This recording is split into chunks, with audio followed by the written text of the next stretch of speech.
Bureau. We saw plenty of sunshine today, something we haven't seen in quite some time, and we're holding on to those clear skies this evening. It's just going to set us up for a cold night. Those temperatures already starting to fall into the 30s in spots like Holton, Marysville, and Manhattan as well. Those will continue to drop throughout the course of the night into the low 30s, if not upper 20s, heading on into tomorrow morning. But then we rebound quite nicely as we start to enter the weekend. How much we warm up, all of that and more coming up.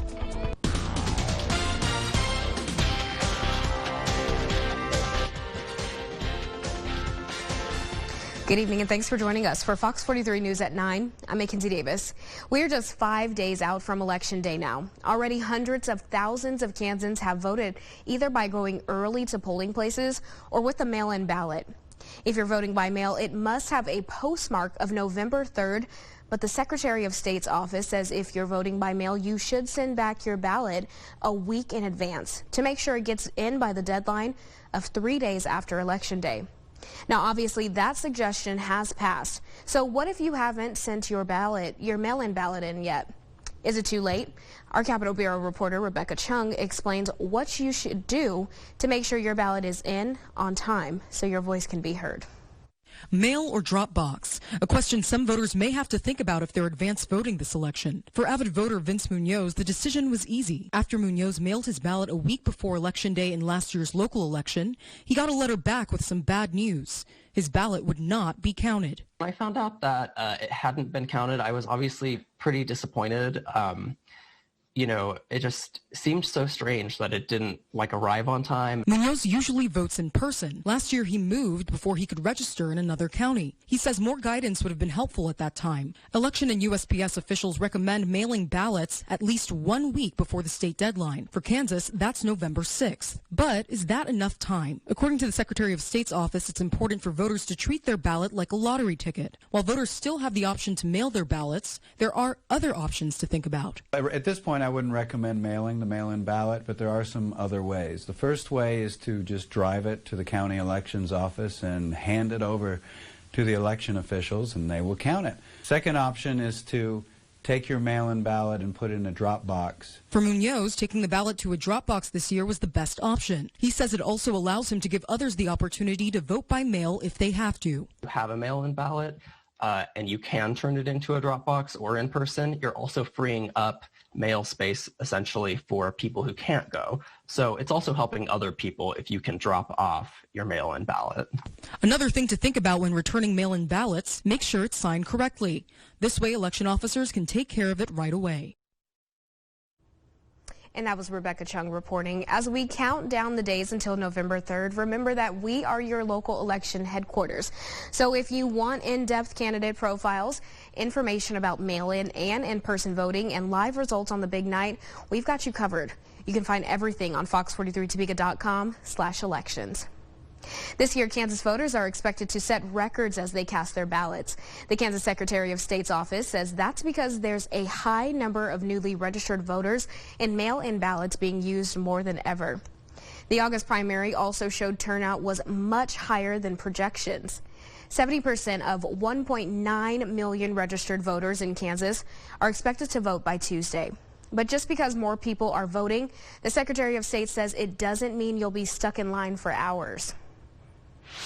If you drive by your polling place and you see the line looks long, because of social distancing, it's longer than it normally would be, but it's moving fast. So we encourage folks just to go ahead, keep an eye on that line and watch the pace and then jump in line. Schwab says he expects the longest a person could have to wait to vote is about 20 minutes.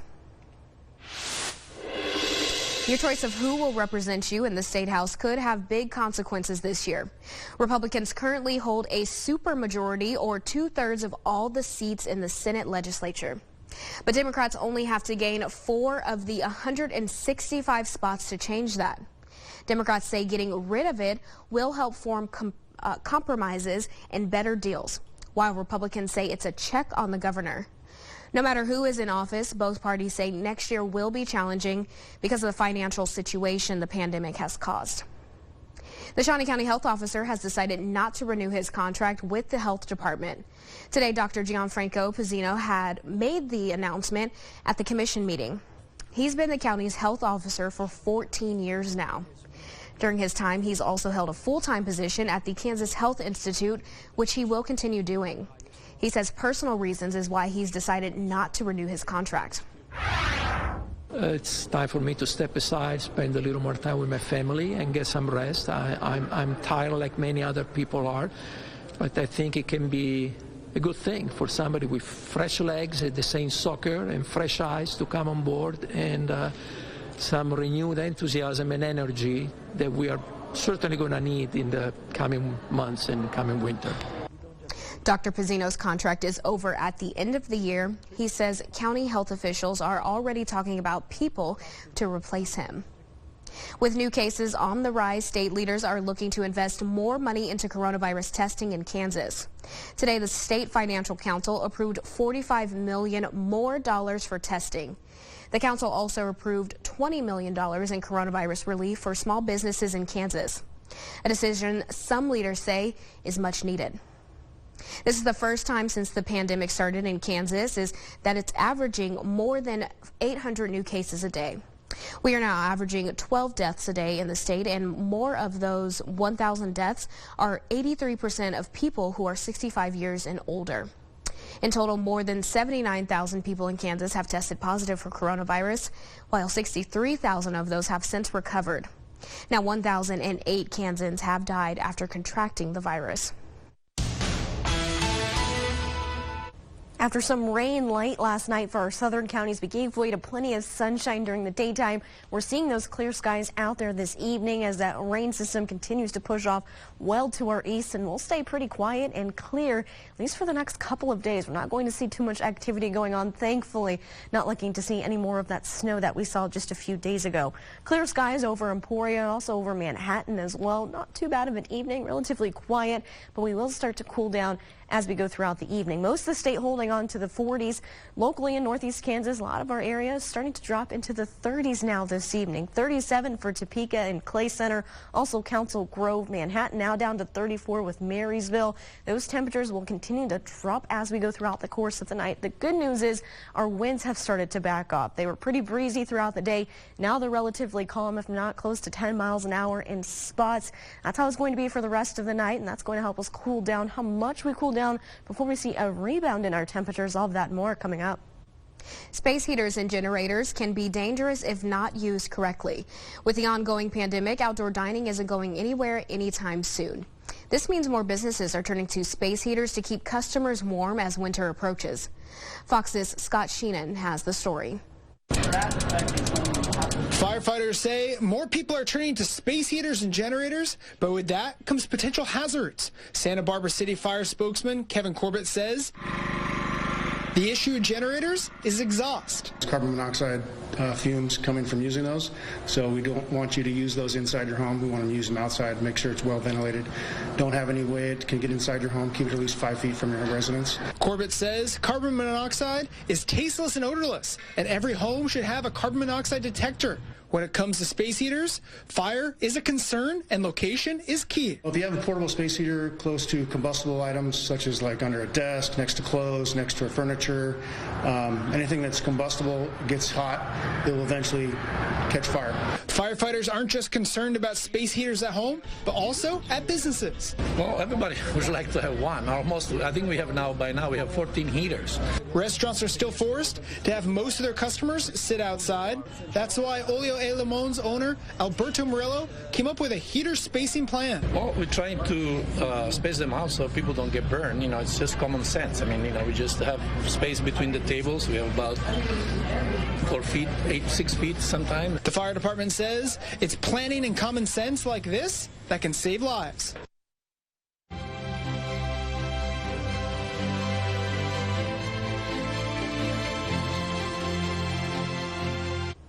Now it's time to meet this month's Jefferson Award winner.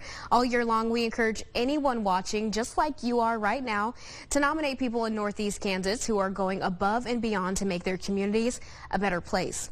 Each winner receives a medal and a chance to share their story.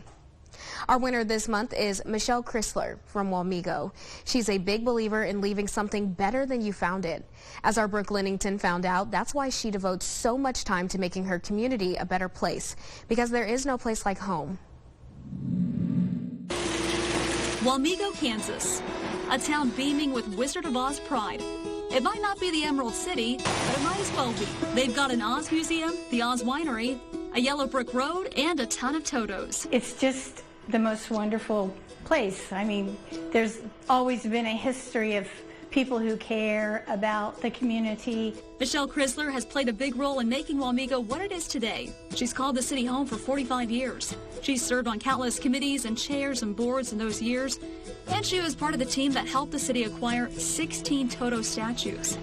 The statues serve as another attraction for tourists, one that's open 24/7. Just seeing all the visitors, when you drive through town and you see a family gathered around a Toto, it does. It makes you feel good that something you worked with and worked on is being enjoyed. Michelle will be the first to tell you it took a team of people and hard work to get the Toto statues.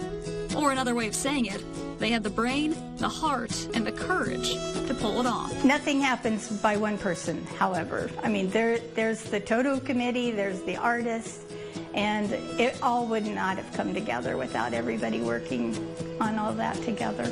And speaking of artists, if you happen to stop by and check out this Toto, you'll see a familiar name listed under artist. The plan right now is to add 4 more Toto statues next year. That will bring the total to 20 Totos spread all across Wamego. Now, we only found out about Michelle because of one of her friends watching nominated her. And remember, you can nominate someone you think deserves a Jefferson Award too. Just go to fox43topeka.com and click on this story. We are taking time to also recognize veterans around the country. Up next, we'll take a look at the man who led troops through intense combat in Vietnam. And as winds are fairly calm out there this evening and we do have those clear skies, our temperatures will plummet down to below that freezing mark, low 30s, upper 20s, heading on into tomorrow morning. But we do start to warm up heading on into the weekend. How much we see our temperatures increase through the holiday, that's coming up.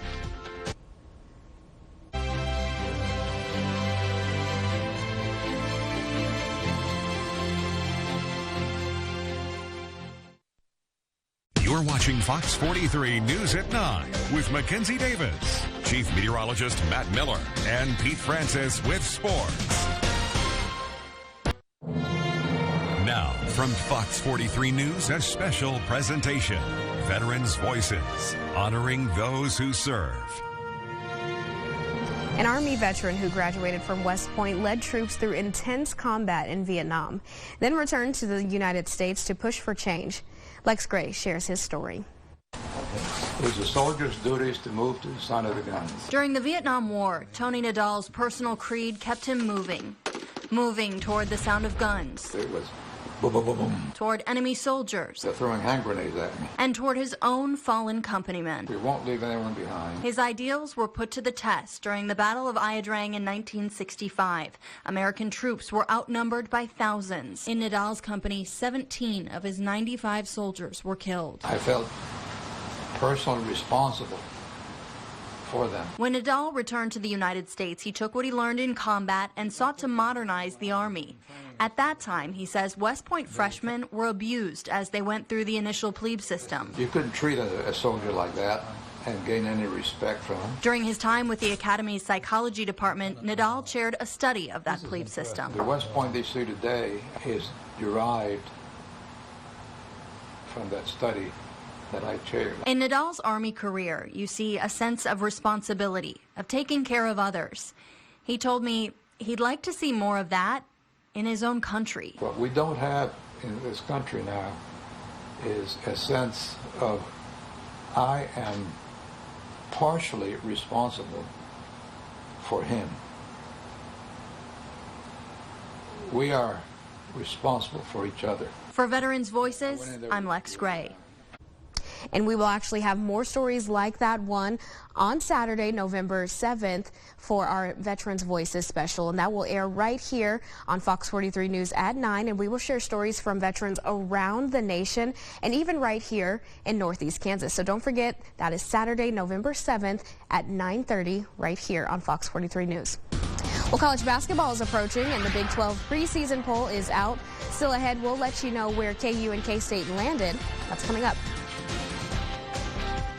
And we'll hold on to the sunshine heading on into tomorrow, and that's going to help us warm up into the low 60s. Overall, a pleasant day. We won't be dealing with those high breezes either, and we don't stop warming up there. We'll continue to warm up heading on into the weekend. What you can expect for Halloween night, that's coming up.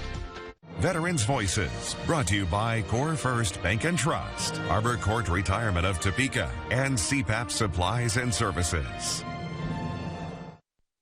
Now your Storm Track weather with meteorologist Gabriela Gomez. Well, after a snowy start to the week and nearly a week of cloud cover, we finally saw some sunshine today all across the area.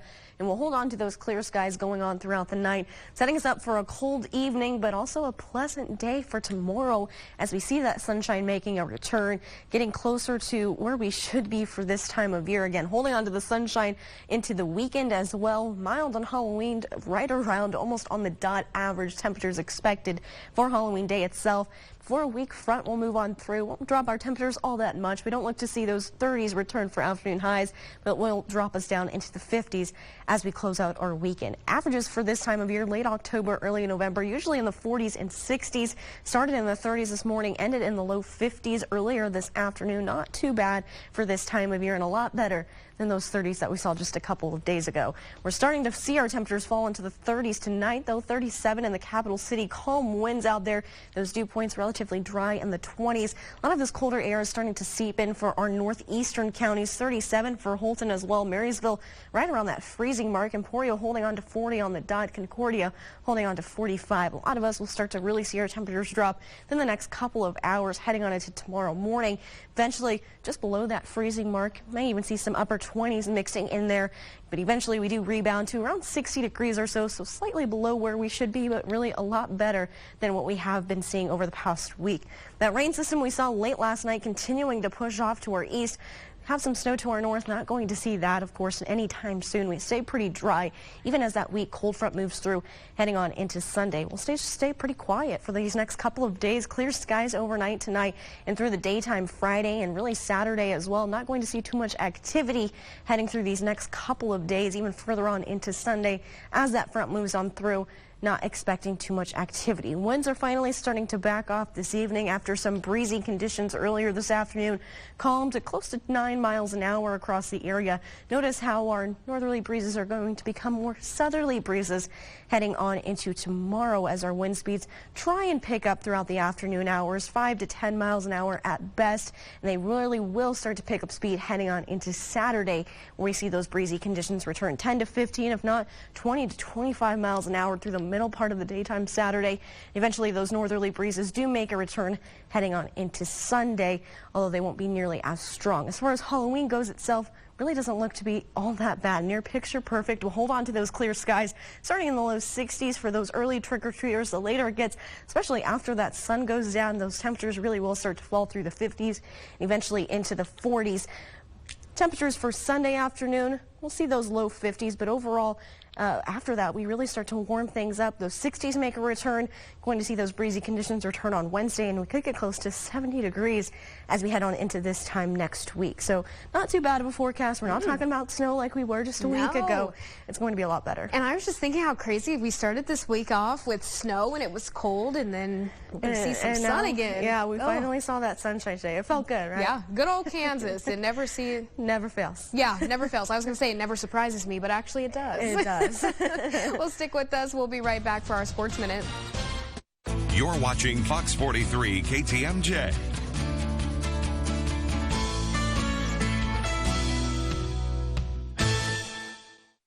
Now, sports with sports director Pete Francis. The preseason Big 12 basketball coaches poll is out, and there's a big change. For the first time in a decade, the Jayhawks are not picked to win the conference. Baylor claims the top spot with 7 first-place votes.